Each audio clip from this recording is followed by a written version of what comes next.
8वां प्रश्न, थॉट का सोर्स क्या है और कोई व्यक्ति थॉट के बिल्कुल सोर्स तक कैसे जाए ताकि थिंकिंग प्रोसेस को ही साइलेंस करने की संभावना हो। मैं कहता हूं ये गलत प्रश्न है। सर, पहले हम ये तो समझें थिंकिंग क्या है। मैं आपसे पूछ रहा हूं थिंकिंग क्या है। आप दिन भर करते रहते हैं, है ना? जब आप ऑफिस जाते हैं, जब टेंपल जाते हैं, जब बात करते हैं, जब आप डिस्ट्रक्टिव होते हैं, तब क्या चल रहा होता है? थिंकिंग क्या है? कभी आपने सच में सोचा है कि थिंकिंग क्या है? थॉट की मूवमेंट क्या है? चलिए धीरे धीरे शुरू करते हैं। ये आज का आखिरी प्रश्न है। 8:15 बज चुके हैं। अरे, हम यहां 1.5 घंटे से हैं, क्षमा कीजिए। अब फिर से पूछता हूं, थिंकिंग क्या है? क्या सोचना है? ये नहीं। आप किस बारे में सोचते हैं? ये नहीं। थॉट को क्या करना चाहिए या नहीं करना चाहिए? ये भी नहीं।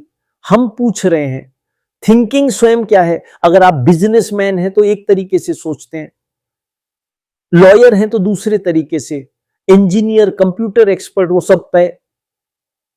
सब अलग ढंग से सोचते हैं। लेकिन हम ये नहीं पूछ रहे कि आप कैसे सोचते हैं। हम पूछ रहे हैं थिंकिंग की प्रकृति क्या है। अगर मैं आपसे आपका नाम पूछूं, आप तुरंत बता देते हैं, कोई हेजिटेशन नहीं होता। हेजिटेशन यानी टाइम इंटरवल। कृपया इसे थोड़ा ध्यान से देखिए। जब आप किसी चीज से फेमिलियर होते हैं, वहां थॉट की एक्टिविटी नहीं चलती, वहां इंस्टेंट रिस्पॉन्स होता है। आप अपने घर को जानते हैं, जिस सड़क से रोज गुजरते हैं उसे जानते हैं। आपका नाम बचपन से आपको उसी नाम से पुकारा गया है। तो जब मैं पूछता हूं आपका नाम क्या है, तुरंत निकल आता है। क्यों? क्योंकि पास्ट रेपिटेशन है। अब अगर मैं एक जटिल प्रश्न पूछूं, जैसे यहां से लंदन की दूरी कितनी है, तब आप रुकते हैं, शायद कहीं पढ़ा हो, याद करने की कोशिश करते हैं, शायद किसी से पूछते हैं या जांचते हैं कि सही है या नहीं। इस प्रश्न और उत्तर के बीच जो टाइम इंटरवल है, उसी इंटरवल में थिंकिंग की ऑपरेशन चलती है। Searching, enquiry, comparing. तो प्रश्न और उत्तर के बीच समय है और उस समय में थॉट की मूवमेंट है। अब मान लीजिए आपसे ऐसा प्रश्न पूछा जाए जिसका आपके पास कोई उत्तर नहीं है, सचमुच कोई उत्तर नहीं, आप खोज नहीं रहे, आप इंतजार नहीं कर रहे कि कोई बताए, आप सच में कहते हैं आई डोंट नो। जब आप सच में कहते हैं आई डोंट नो, तब थिंकिंग की क्वालिटी के साथ क्या होता है, कृपया इसे मेरे साथ देखिए, सच में देखिए।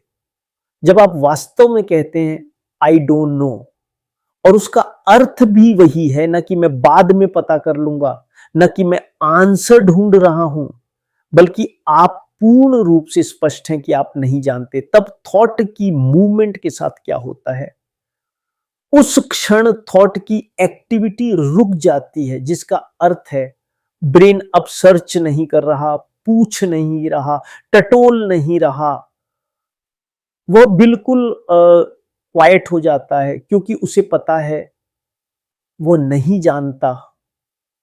क्या आप इसे देखते हैं? तो क्या आपका ब्रेन कभी भी किसी बात में पूरी तरह नॉट नोइंग की अवस्था में रहता है, या वो हमेशा नॉलेज से भरा रहता है? देखिए, आपका ब्रेन ऑक्यूपाइड रहता है। ऑक्यूपाइड किससे? काम से। क्या बोलना है उससे? पत्नी या पति से झगड़े से, बिजनेस से, कांस्टेंट चर्निंग। ये चर्निंग, जब ये इंटरनल चैटर, चाहे बिजनेस की गॉसिप हो, चाहे सोशल गॉसिप हो, चाहे फिजिसिस्ट की गॉसिप हो, सब थॉट की मूवमेंट है। थॉट नॉलेज जमा करता है और उसी नॉलेज से रिस्पॉन्ड करता है थॉट टू एक्शन। इसीलिए हमारा ब्रेन लगातार ऑक्यूपाइड है। लेकिन जब वो कहता है Sikkim I really don't know, तो वह एक अलग अवस्था है। अधिकांश लोगों के लिए यह बहुत डरावनी अवस्था है। क्यों? क्योंकि हम सब वेन हैं, कंसीटेड हैं, एरोगेंट हैं। हम दूसरों के ज्ञान से भरे हुए सेकंड हैंड लोग हैं। केवल वही ब्रेन जो कह सकता है आई डोंट नो, कि वही वास्तव में क्वाइट ब्रेन है। क्या आप उसकी सुंदरता देखते हैं? ऐसा ब्रेन क्वाइट है क्योंकि वो टोटली अनऑक्यूपाइड है। जरूरत पड़ने पर ऑक्यूपाइड होगा, लेकिन अन्यथा वो नॉट नोइंग की अवस्था में है। अब सोर्स ऑफ थॉट क्या है? थॉट का सोर्स है मेमोरी। मेमोरी है नॉलेज, नॉलेज है एक्सपीरियंस। ये एक फैक्ट है।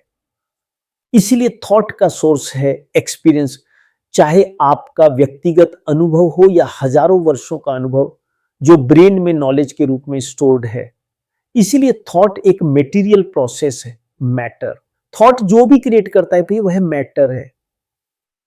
आपके गॉड्स भी मैटर हैं। मुझे पता है आपको ये पसंद नहीं आएगा, थॉट ने जो बनाया है उसमें कुछ भी सेक्रेड नहीं है। वह माइंड जो थॉट और टाइम से परे है वही जानता है सेक्रेड क्या है।